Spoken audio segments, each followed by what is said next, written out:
On dit souvent qu'une crise peut cacher une opportunité. Eh bien, l'histoire qu'on va décortiquer aujourd'hui en est l'exemple parfait. On va voir comment un conflit dans un tout petit passage maritime a pu secouer l'une des plus grandes économies du monde et ouvrir la porte à une situation d'investissement vraiment unique. La question de départ est simple, mais la réponse est fascinante. Comment est-ce possible? Comment un seul point géographique, un simple détroit, peut-il avoir un impact aussi gigantesque sur une économie entière? C'est ce qu'on va voir ensemble. Tout commence avec ce chiffre 20%. C'est la part de l'approvisionnement mondial en pétrole qui transite par ce seul canal, le détroit d'Ormuz. C'est tout simplement l'une des artères les plus vitales de l'énergie mondiale. Si elle se bouche, le monde entier retient son souffle. Allez, on plonge directement au cœur de l'événement.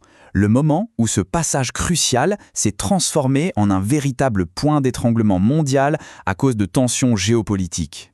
Et tout s'est passé très très vite. En février 2026, tout était calme, le pétrole était à 71 $ le baril. Quelques semaines plus tard, début mars, la tension monte d'un cran. Le détroit est bloqué. Et là, c'est l'explosion. Mi-mars, le baril de Brent s'envole à 116 $, frôlant même les 150 $ pour certaines références. L'escalade a été fulgurante. Bon, maintenant qu'on a posé le décor de la crise, voyons l'effet domino. Comment ce choc pétrolier s'est propagé et a frappé de plein fouet l'économie indienne? Pour bien comprendre ce qui suit, il y a un concept économique clé à avoir en tête, l'inflation importée. C'est assez simple en fait. Quand un pays dépend énormément de produits qu'il achète à l'étranger, comme le pétrole, et que le prix de ces produits explose, eh bien cette hausse se répercute directement sur les prix à la consommation dans le pays. Et l'Inde, dans cette histoire, est particulièrement vulnérable. Pourquoi? Parce que le pays importe 85% de tout le pétrole brut qu'il consomme. C'est énorme. Avec un tel niveau de dépendance, la moindre secousse sur le marché mondial du pétrole provoque un véritable tremblement de terre économique à l'intérieur du pays. Pour mettre un chiffre sur cet impact, c'est très parlant. Chaque fois que le prix du baril de pétrole augmente de 10 $, la facture d'importation de l'Inde grimpe de 12 milliards de dollars par an. C'est une somme absolument colossale qui pèse directement sur les finances du pays. Et bien sûr, cette pression économique se voit tout de suite sur la monnaie. La roupie indienne a plongé, atteignant un plus bas historique de près de 92 roupies pour 1 $, ce qui, au passage, rend les importations encore plus chères. C'est un vrai cercle vicieux.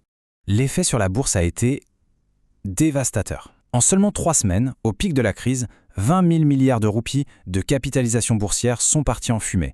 C'est une perte de richesse gigantesque pour les investisseurs en un temps record. Mais au-delà de ces grands chiffres qui donnent le vertige, l'impact se ressent surtout au quotidien. Et cette citation l'illustre parfaitement.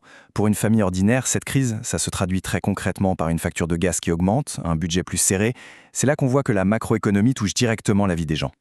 Alors que la situation semblait vraiment critique, un événement complètement inattendu va tout changer. Une percée diplomatique qui a agi comme un véritable interrupteur. Et voilà la nouvelle qui change la donne. Les États-Unis et l'Iran annoncent un accord de cessez-le-feu. C'est le signal que tout le monde attendait. Cette désescalade surprise a immédiatement calmé les esprits et préparé le terrain pour un retournement de situation spectaculaire. Le contraste est saisissant. On passe de mars, avec un détroit complètement bloqué et des chaînes d'approvisionnement mondiales perturbées, à avril, où le trafic commercial reprend normalement.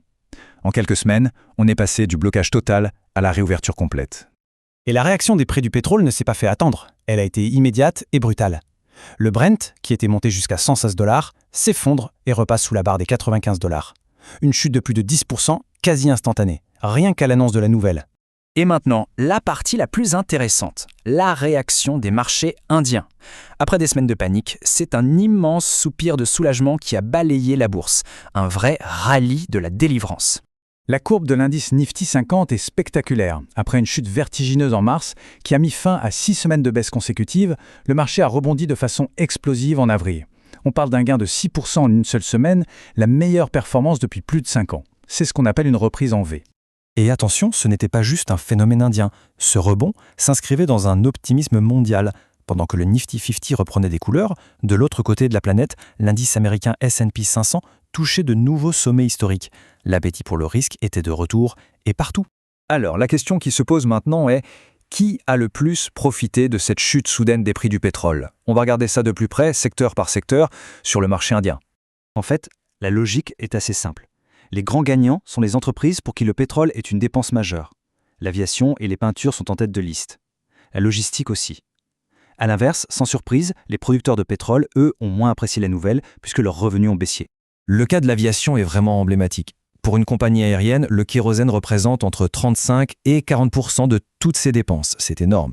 Donc, quand le prix du pétrole chute, leur rentabilité explose presque automatiquement. Il n'est donc pas surprenant de voir les actions de compagnies comme Indigo bondir de 10%. Et c'est exactement la même logique pour d'autres secteurs. Les raffineries, qui n'ont plus à supporter des coûts d'achat de brut exorbitants, voient leur marge s'améliorer. Idem pour les fabricants de peinture qui utilisent des dérivés du pétrole comme matière première. Pour eux tous, un pétrole moins cher, ça veut dire plus de profit. Alors maintenant qu'on a vu toute la séquence, de la panique à l'euphorie, quelle est la grande leçon à retenir de cette histoire? Qu'est-ce que ça nous dit sur le fonctionnement des marchés? Finalement, cette crise d'Ormuz nous rappelle un principe fondamental en investissement. C'est souvent dans les moments de panique maximale, quand le risque géopolitique semble insurmontable, que se cachent les meilleures opportunités.